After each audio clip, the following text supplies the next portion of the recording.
अस्सलाम वालेकुम। आपका मेज़बान साजिद उस्मानी और एक नई किरण के साथ। उम्मीद है कि आप सब ठीक ठाक होंगे। और आज हम जिससे बात करने वाले हैं, इनका काफ़ी तजुर्बा है मुख्तलिफ़ फ़ील्ड्स के अंदर। ना सिर्फ उन्होंने सबसे पहले होस्टिंग का आगाज़ किया, होस्टिंग के बाद तजिया कार रही, और एक ख़ास बात उनकी ये है कि वो वकालत की भी करती हैं।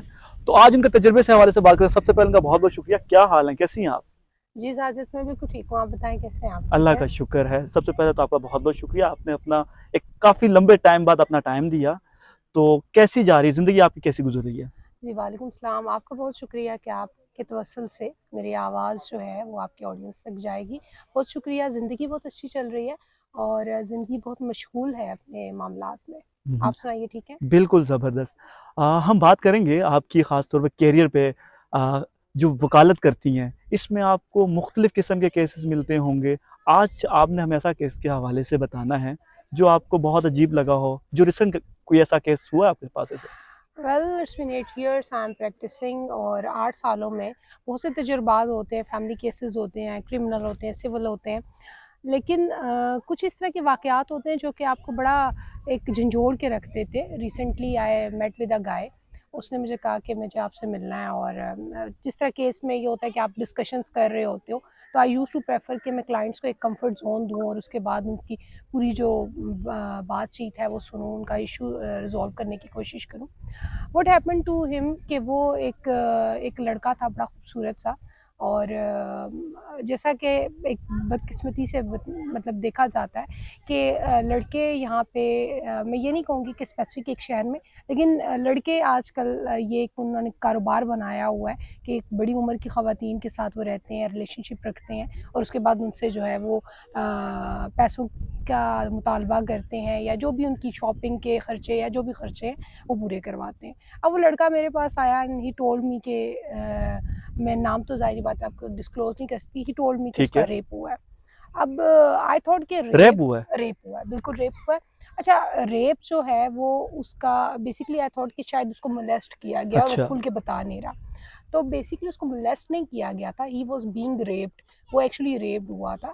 उसके साथ ही एक खातून थी जो उसके साथ शायद किसी रिलेशन में थी, फिर उनके हस्बैंड वापस आए, वो खातून के साथ उनका जो है ब्रेकअप हो गया। देन उसकी फ्रेंड उसके साथ रही और उसी खातून की, फिर चूँकि वो डिवोर्सी थी और जो है वो उसको मुख्तलिफ हुँ, मुतालबात हुँ। करती रही, ये तंग आ गया, इसने चाहा कि मैं अपनी लैदगी इख्तियार करूँ। इसी असना में उसकी जो एक और यंग सी लड़की थी, कोई शायद 20-22 साल के लगभग, उसके साथ दोस्ती-वोस्ती हुई और ये तीनों लड़कियाँ या जो 2 ख़वातीन और 1 लड़की वो है। जो तीनों लड़कियाँ थी, वो एक ही ग्रुप की थी, दोस्त थी आपस में? जी, 2 दोस्त थीं और एक जो लड़की थी वो शायद उनके नेबर में थी, अच्छा। As he told me. Okay. तो उसके बाद ये हुआ कि उस लड़की से भी ज़ाहिर-सी बात है उसने पैसे-वैसे लिए। अब वो उसने पीछा छुड़वाना चाहा कि मेरा किसी तरह पीछा छूट जाए, क्योंकि इस लड़के ने ये बताया कि इसकी मंगनी जो है खाला की बेटी के साथ या अपनी किसी कज़न के साथ तय हो गई थी। अब उसने जान छुड़वाने के लिए उनको बाय-बाय कर दिया। अच्छा। हुआ ये कि बकौल इस लड़के के, चूँकि आपको पता है क्लाइंट्स जो है सारी बात फॉर एट क्लाइंट्स वंस, तो झूठ भी बोलते हैं, बहुत सारी बातें भी करते हैं। देखिए वो हमारे क्लाइंट्स होते हैं, रिस्पेक्टेड होते हैं, लेकिन झूठ ज़रूर बोलते हैं, लेकिन आप देखें एक साइकोलॉजिस्ट भी जो होता है, वो अपनी बातें निकलवाना जानता है। तो ओके। इसी तरह एक लॉयर भी है, एक साइकोलॉजिस्ट की तरह होता है, वो पूछ रहा होता है एंड ही टोल्ड मी कि उसको किडनैप किया गया। अब किडनैप पे जो सेक्शन लगती है वो तो इम्पोज़ नहीं हो सकती, क्योंकि वो वो कहाँ बाद से हुआ? नहीं, वो किडनैप नहीं हुआ था ना, वो यही बात गलत बता रहा था। एक्चुअली मैं उनसे मिलने के लिए गया। ठीक है। अब जब मैंने उनसे पूछा अच्छा आप किडनैप हुए? तो ही सेड नहीं मैं किडनैप नहीं हुआ, वैसे ही मैं खड़ा था F7 में। अच्छा। अब वो लड़का जो बैरियर टाउन में रहता है F7 में, उसका तो कोई वो काम नहीं क बनता। एक बैरिया से F7 का एक लंबा सफ़र है, तकरीबन 24-25 जी, किलोमीटर ज़ाहिर का जी, सफ़र है। जी।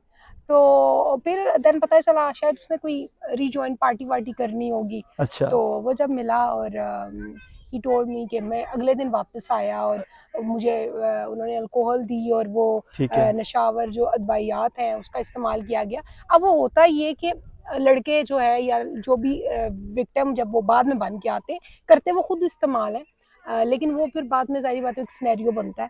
Anyways ji that guy was being raped और उसके रेप में उन्होंने रॉड का इस्तेमाल किया ओहो! और वो बड़ा ज़ख्मी हुआ। उसने ठीक, अपना, ठीक। मैंने उनसे पूछा, उसने मेडिकल करवाया, कंप्लेंट करवाई। अब वो एफआईआर जो लॉन्च करनी थी, एफआईआर लॉन्च के सेक्शन में, जो आपको पता है पुलिस का डिपार्टमेंट जो है, माजरत के साथ इतना अजीबो गरीब सा ये डिपार्टमेंट है कि ठीक है। यहाँ पे वो कहते हैं कि आपका मतलब जाहिर बात है जब आप रेप का सेक्शन इम्पोज करवाते हैं, अब रेप जो लड़की के साथ होता है वो 375 का सेक्शन ठीक है। बता रहा है, आपको तारीफ कर रहा है। इसी तरह जो सजा है वो 376 बता रही है। इसी तरह अगर मेल मेल के साथ रेप करता है तो दैट सेक्शन इम्पोज वो 377 है, ठीक है, जिसको 377 जो सेक्शन है वो लड़का लड़के के साथ अगर रेप करता है तो वो होती है। तो बहरहाल इस तरह के केसेस आते हैं, लेकिन खुदारा आप किस साल मुख्तसर एक मुझे एक बात जी बताएं जी कि आजकल ये बहुत ज़्यादा चल पड़ा है, ये नया ट्रेंड जो चल रहा है कि जवान जितना तबका है वो अपने से बड़ी एजेस पे जा रहे हैं, और जो एजेस वाली औरतें ख्वातीन है जितनी भी, वो यंग की तरफ आ रही हैं। ये क्या, इस हवाले से एक अपना छोटा सा पैगाम दें, इससे बचने के लिए क्या करे ये यूथ? बचने के लिए सब्र तहम्मुल करें और बर्दाश्त का दामन हाथ से ना जाने दें। और सबसे इम्पोर्टेंट ये है कि देखें, आप it's age is just a number. ये मैटर नहीं करता कि आप 80 साल के हैं, या हमारे पास बहुत से एग्जांपल्स हैं, देर हैप्पी और लोग जीते हैं। लेकिन उसको किसी भी रिश्ते को, चाहे वो आपसे छोटा हो या बड़ा हो, किसी भी रिश्ते को आप इस्तेमाल में ना लेके आए, लोगों को इस्तेमाल ना करें, चीज़ों को इस्तेमाल करें, लोगों को इस्तेमाल ना करें।